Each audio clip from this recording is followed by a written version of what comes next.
1857 to 1905 Transformations in Colonial India. The Indian Rebellion of 1857. British dominance through the East India Company sparked widespread resentment due to the exploitative economic policies, disrespect for Indian traditions, and growing interference in social and religious customs. The introduction of the Enfield rifle, greased with animal fat, offensive to both Hindus and Muslims, added to the grievance. The Indian Rebellion, also known as the Sepoy Mutiny, the First War of Independence, began in Meerut in May 1857 and spread across North and Central India. Cities like Delhi, Kanpur, and Lucknow became major centers of revolt. Bahadur Shah Zafar, the Mughal emperor, Rani Lakshmi Bai of Jhansi, Tania Top, and Nana Sahib played prominent roles. The British eventually crushed the rebellion by 1858 in its aftermath. The British East India Company was dissolved, and India came under the direct control of the British Crown. Queen Victoria issued the Proclamation of 1858, promising non-interference in Indian religious matters and assuring equal treatment under the law. The title of Viceroy of India was created, making the Viceroy the monarch's representative. British consolidation of power 1858 to 1876. After the rebellion, the British government passed this act, formally transferring control from the East India Company to the British Crown, initiating the British Raj. The British recognized the Indian Army, reducing the proportion of Indian soldiers, and increased the number of British officers to prevent another rebellion. The doctrine of lapse, used earlier by Lord Dalhousie to annex Indian princely states, was abandoned, allowing Indian princes to adopt heirs. The British continued to exploit Indian resources, turning India into a supplier of raw materials for British industries. However, they also developed the railway system, telegraphs, and canals to integrate the economy and improve their control. By 1870, India's railway network expanded significantly, though primarily benefiting British economic interests. Socio-religious reforms movement. Raja Ram Mohan Roy's Brahmo Samaj and Swami Dayanand Saraswati's Arya Samaj pushed for social reforms like women's education, the abolition of sati, widow burning, and monotheist. They also opposed caste discrimination and promoted the modernization of Indian society. Led by Sir Syed Ahmad Khan, the Aligarh movement emphasized modern education for Muslims and founded the Mohammedan Anglo-Oriental College, later Aligarh Muslim University. This played a crucial role in shaping Muslim identity and political consciousness. Theosophical Society, 1875, founded by Madame Blavatsky and Colonel Olcott, it promoted Indian spirituality. Annie Besant, a key figure, later became involved in Indian politics and supported the Indian freedom movement. Agrarian and tribal uprising. In Bengal, indigo farmers revolted against British planters who forced them to cultivate indigo under exploitative conditions. The rebellion led to changes in the indigo trade, but also underscored the broader discontent in rural India. The Santals, an indigenous group, revolted against oppressive British land revenue policies and exploitation by landlords. Though ultimately crushed, this tribal uprising highlighted resistance to colonial rule in rural areas. Peasants in Bengal protested against landlords who were extracting exorbitant rents and forcibly evicting tenants. This led to the Bengal Tenancy Act of 1885, which provided some legal protection to tenants. Famine and economic exploitation. The devastating famine affected southern and western India, especially in Madras, Bombay, and Mysore. An estimated 5 to 10 million people perished due to British economic policies, including the focus on cash crops and failure to provide adequate relief measures. Dadabhai Naoroji, an early nationalist leader, developed the drain theory, which argued that wealth was being systematically drained from India to Britain. This idea became a rallying cry for early nationalists who criticized British exploitation of India's resources. Early political developments and Indian nationalism. The Indian National Congress (INC) was founded by A.O. Hume, a retired British official in Bombay. Its founding members included prominent Indians like W.C. Banerjee, Dadabhai Naoroji, and Surendranath Banerjee. The INC initially adopted a moderate approach, petitioning the British government for reforms, Indian representation in the legislative councils, and greater administrative participation. Vernacular Press Act 1878, passed by the British to curb the growing nationalist sentiment in the Indian language press. This act was seen as an attack on freedom of speech and led to widespread protests. Ilbert Bill controversy, 1883, proposed by Lord Ripon.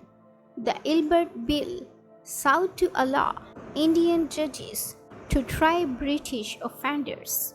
The intense opposition from the European community in India forced its dilution, exacerbating racial tensions and galvanizing nationalist feelings among educated Indians. Indian Consuls Act 1892. The act introduced limited reforms, allowing a few elected members in legislative councils. Though the reforms were inadequate and failed to address the growing demand for self-governance, cultural and religious movements. Ramakrishna Mission, 1897, founded by Swami Vivekananda. This movement emphasized India's spiritual and cultural revival. Vivekananda's teachings, especially his famous speech at the 1893 Parliament of Religions in Chicago, inspired nationalist pride based on Hindu spirituality.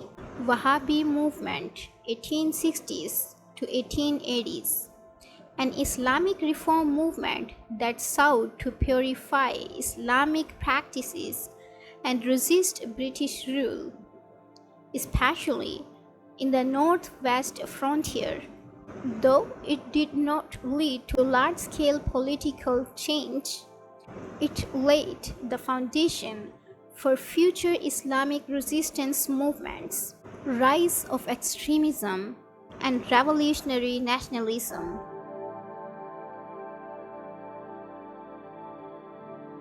By the late 1890s, leaders like Bal Gangadhar Tilak, Bipin Chandra Pal, and Lala Lajpat Rai emerged as more radical leaders who demanded Swaraj, self-rule, and advocated direct action against British policies. Tilak famously declared, "Swaraj is my birthright and I shall have it." Swadeshi movement 1905 to 1908, the Partition of Bengal by Lord Curzon in 1905 for administrative reasons, but seen as a divide and rule tactic, led to widespread protests. Indians launched the Swadeshi movement, promoting the boycott of British goods and the revival of Indian industries. The movement remarked the first major mass nationalist movement in India. Partition of Bengal 1905. The Partition of Bengal divided the province into two regions, East Bengal and Assam, with a Muslim majority, and West Bengal with a Hindu majority, as an attempt to divide and weaken Indian nationalism among communal lines.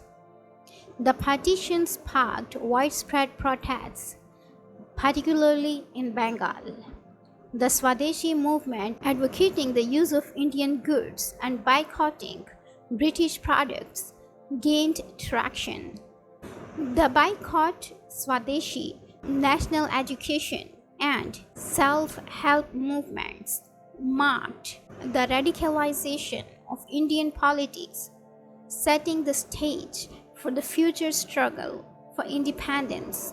The period from 1857 to 1905 was one of the profound transformation in the Indian subcontinent, beginning with the Indian Rebellion of 1857, which marked the end of the East India Company's rule and beginning of direct British governance.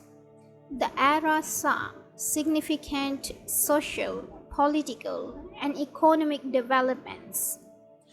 Social reform movements, tribal uprisings, and economic exploitation under British rule contributed to growing resentment. The formation of the Indian National Congress in 1885 and the rise of extremist nationalism laid the groundwork for the future Indian independence movement. The Deccan Riots 1875. These riots occurred in the Deccan region of Maharashtra, where peasants, particularly from the Maratha community, revolted against moneylenders, often referred as sahukars, due to the oppressive debt repayment demands. This led to the passage of the Deccan Agriculturalists' Relief Act 1879, which aimed to regulate the relationship between peasants and moneylenders by providing some protection to indebted farmers. The Second Anglo-Afghan War 1878 to 1880. This conflict was fought between British India and Afghanistan during Lord Lytton's tenure as Viceroy.